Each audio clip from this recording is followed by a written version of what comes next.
Bonjour, nous sommes le mercredi 20 juillet 2022. Il est presque 8 heures. Quelques news de l'Arménie, de l'Artsakh et de la diaspora arménienne. Le ministère de l'Éducation des sciences d'Arménie a demandé à la police arménienne d'intervenir afin d'arrêter les travaux de terrassement sur le mont Addis en vue donc de mener par Gagik Zaloukian, le président du parti politique Parkava Chaestan, Arménie prospère, pour sa statue géante de Jésus-Christ au sommet du mont Addis. Donc voilà, donc le gouvernement arménien a suspendu quand même le dossier en attendant d'avoir des éléments nouveaux et pour avoir une autorisation complète de construction donc de cette statue géante de Jésus-Christ censée représenter l'Arménie, première nation chrétienne au monde en 301 qui a reconnu le christianisme en tant que religion d'État. L'Église arménienne est contre, comme vous le savez, donc les représentations de Jésus-Christ de ce type-là en statue. Voilà, le Pachinian a donné plutôt son feu vert en attendant donc la totalité du dossier. Donc il n'est pas contre. Selon lui, ça va développer le tourisme en Arménie. C'est un bon projet. Voilà. Il y a par contre beaucoup d'opposants à ce projet aussi. Mais comme vous étiez quelques-uns quand même à me le signaler, souvent on s'oppose, et puis 10 années après, on se rend compte que finalement c'était une bonne chose.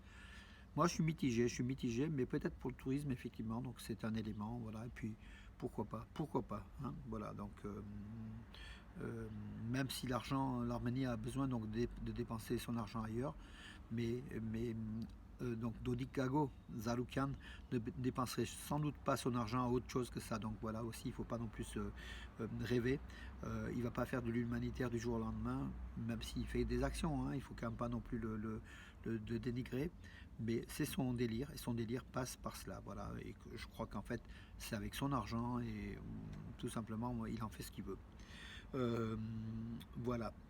J'ai oublié de le dire, donc la représentante donc, de l'Europe s'était rendue à Bakou, voire à Liev. L'Europe va acheter 2 fois plus de gaz à l'Azerbaïdjan. Voilà, l'Europe se passe du gaz russe et va acheter du gaz à l'Azerbaïdjan, qui est un pays encore pire que la Russie, hein, voilà, qui est un pays génocidaire, comme on l'a vu dans la guerre de 44 jours en Artsakh. Aliyev est un dictateur, c'est l'un des derniers dictateurs connus de la planète, hein, avec celui de la Corée du Nord. Euh, voilà, l'Europe compose avec les dictateurs, voilà, pour contourner, pour court-circuiter les Russes, qui sont diabolisés, bien sûr, qu'ils ont agressé, les Russes, on ne peut pas, comment dirais-je, on ne peut pas leur donner une médaille. Ils ont effectivement envahi la Pologne, mais pour une affaire de Donbass où il y avait des Russes et des russophones qui étaient quand même aussi écrasés par les Ukrainiens, il faut quand même le dire, hein, aussi. Ça, les médias occidentaux n'en parlent pas trop, sont pro-ukrainiens, mais à fond, à fond. C'est une politique des États-Unis, de Washington, hein, en fait, que je dénonce à outrance. Je pense que l'Europe n'a rien à gagner de se mettre à mal avec la Russie. Il faut négocier, il faut effectivement l'Ukraine retrouve sa souveraineté, ça, on n'est pas contre, mais il faut aussi pas, comment dirais-je, interdire tous les accès à la Russie et y aller acheter donc son gaz auprès de dictateurs génocideurs.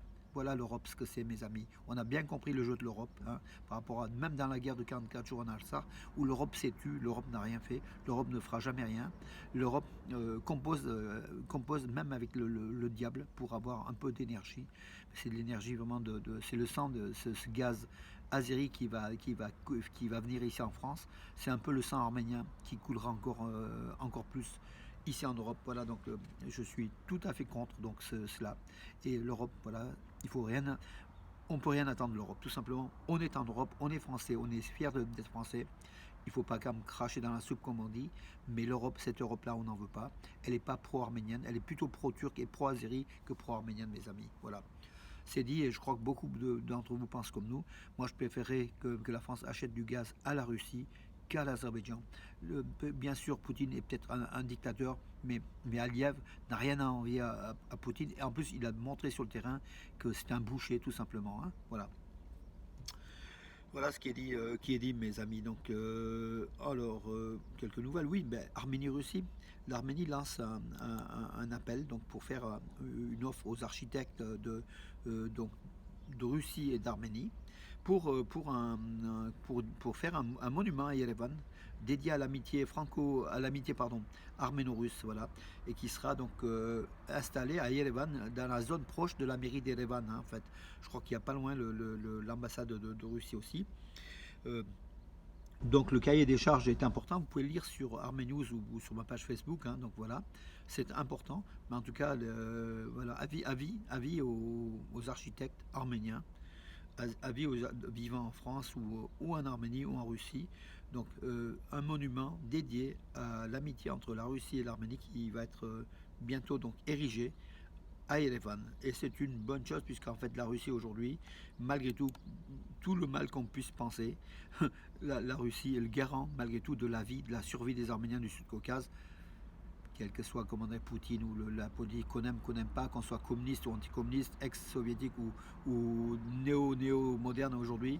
Moi, je suis rien du tout. J'aime mon pays, l'Arménie, et je sais que la Russie a des armées capables de protéger contre une invasion turco-azérie, protéger l'Arménie, parce que l'Arménie, elle, toute seule, n'a pas les moyens. Ça, c'est une vérité qu'il faut qu'un jour ou l'autre, on se le dise, et puis on voit une réalité bien en face, en fait. Hein, parce que l'Europe est loin, l'Europe n'a pas d'armes, et l'Europe, on voit, traite avec la Turquie et l'Azerbaïdjan.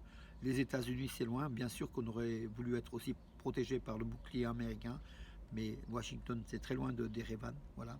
Et Washington, dans le cadre de l'OTAN, est proche de la Turquie et de l'Azerbaïdjan aussi, il faut le dire. C'est compliqué pour l'Arménie, en tout cas l'amitié arméno-russe mérite d'être soulignée. C'est ce statut qui fera juste, comment dirais-je, c'est le milliardième de cette amitié entre les Arméniens et les Russes. Je pense que c'est une bonne chose. Au moins, ça affichera la position de l'Arménie par rapport à la Russie. La chaîne russe de magasins Magnit s'intéresse aux produits d'importation en Russie, des produits arméniens de consommation, hein, des produits agricoles, tous les produits de viande, tous les éléments dont l'Arménie produit. Donc ça pourra relancer, booster la production arménienne, en fait l'exportation des produits arméniens vers la Russie. C'est ce qu'affirment en fait des responsables proches de Magnit, en fait, hein, de cette chaîne de magasins russes qui est connue. Ce sont des supermarchés. Hein. Voilà. Joseph Borrell, bien sûr, le responsable de l'Europe, s'est félicité de la réunion entre le ministre arménien des Affaires étrangères Arat Mirzoyan et son homologue azéri Ceyhun Bayramov. Ça s'est déroulé samedi à Tbilissi. Pardon. L'Europe salue, mais l'Europe n'a pas les moyens de faire quoi que ce soit. Hein. Il passe juste après la guerre, hein, les Européens. Iran-Arménie, donc les 3 derniers mois, donc entre mars et juin, donc c'est entre mars et juin, l'Iran a augmenté ses exportations vers l'Arménie de 21%. Voilà. Le renforcement donc des liens entre l'Iran et l'Arménie. Et l'Iran désire garder une frontière avec l'Arménie, bien sûr. D'ailleurs, lors de la réunion entre Poutine, Erdogan et puis le président iranien, le président iranien a bien dit que l'Iran désire garder une frontière avec l'Arménie, donc il n'est pas question d'une quelconque concession ou d'un passage par le Zankezur. Voilà le point de vue terrain par rapport à Yerevan, c'est une bonne chose aussi. Hein. Arat Mirzoyan, le ministre des Affaires étrangères, est en visite officielle en Pologne. Il a été reçu par son homologue polonais. Donc voilà, une bonne entente entre Yerevan et Varsovie. Les Polonais ont toujours été proches des Arméniens et l'inverse est vrai aussi. Voilà, sachant que je vais revenir à l'histoire, il y a des centaines de milliers d'Arméniens, notamment après la chute d'Annie, qui ont été en Pologne, qui ont vécu longtemps en Pologne pendant des centaines d'années. Ils ont été catholiques après avoir été bien sûr de l'Église apostolique arménienne, et puis après ils se sont polonisés tout simplement. Ils ont disparu dans la nature, ils sont devenus polonais. C'est la polonisation des Arméniens. Voilà. D'ailleurs, donc l'Oscar de Cannes, le cinéaste Joseph Mikiewicz avec Cléopâtre. Il disait qu'il était d'origine arménienne, entre autres. Hein, il y a aussi de grands Polonais qui sont d'origine arménienne, polonisés, hein, mais qui ont reconnu avoir des ancêtres arméniens. En tout cas, la Pologne est proche de l'Arménie, c'est une bonne chose.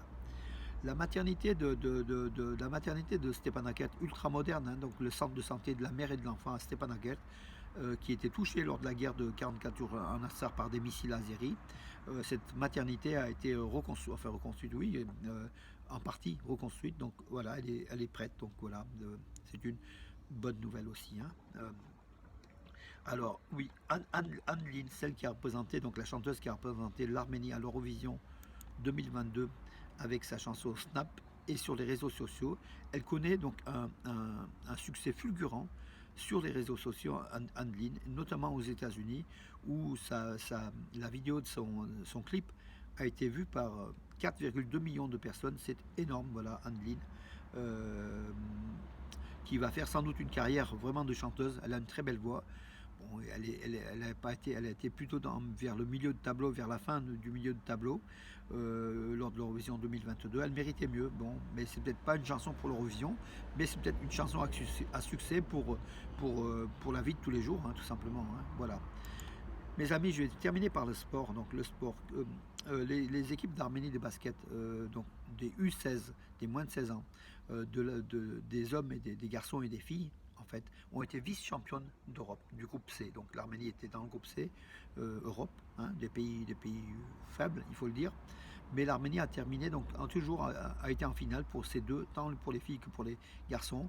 Et elle est vice-championne d'Europe, tant pour les garçons que pour les filles du groupe C. C'est une bonne chose. Voilà. Terminons, oui, aussi, bon, j'en ai parlé, donc, oui, on est sur le sport.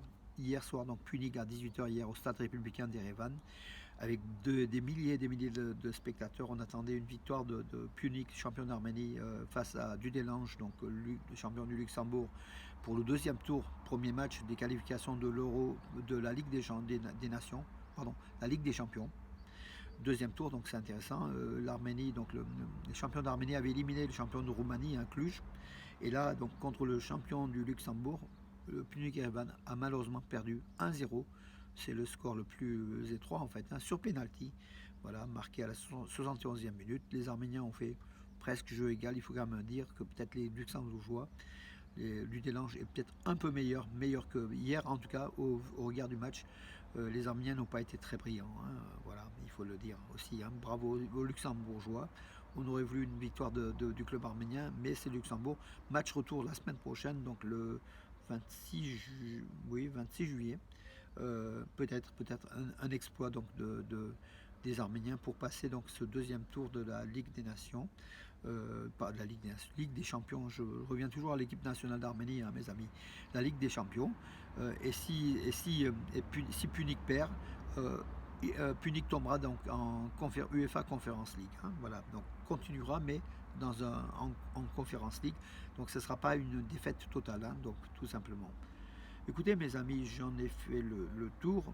Oui, pour vous dire, donc la vidéo que j'avais récupérée, enfin j'avais filmé donc sur TF1, qui avait diffusé un reportage sur Valence, il y a de cela, donc samedi, il y a de cela presque 15 jours, oui, il y a 10 jours de cela. Cette vidéo-là a été vue, que j'ai placée donc sur ma page Facebook. Figurez-vous, c'est un record, c'est du 40 000 fois, plus de 40 000 fois a été vue. Bon, mes vidéos quotidiennes, c'est quelques centaines, vous savez, c'est rien. À côté de ces 40 000, c'est un chiffre qui est énorme. Même des grands sites, même beaucoup de sites n'atteignent pas ce score de 40 000 vues. 40 000 vues au bout de quelques jours. Ça veut dire que Valence et ses Arméniens, puisqu'il y avait un reportage sur le restaurant Sevan, où nous y étions, où j'y étais aussi à table, hein, voilà, avec Edgar, qui est le patron qui servait, qui commentait.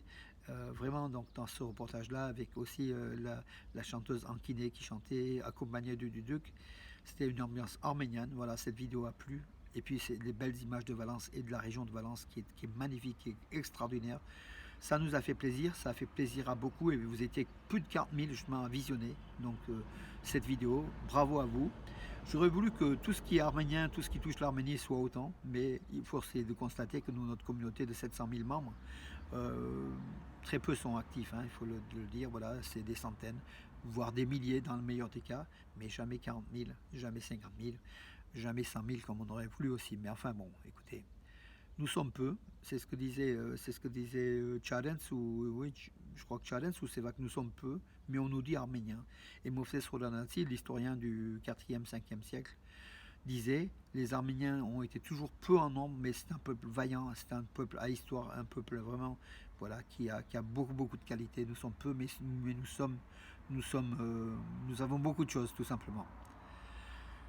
Sur ces paroles-là, mes amis, encore une journée de chaleur, 38 degrés ici, on a du mal, fatigué, donc on ne dort pas la nuit, d'où la mine un petit peu, vous voyez, de jour en jour, on me dit, mais t'es fatigué, t'es malade. Non, je dors très peu, mes amis, et puis au bout d'un moment, ça commence à faire. Je suis pas non plus, j'ai pas 20 ans, j'ai un peu plus de 20 ans. Bonne journée, et à demain, mes amis.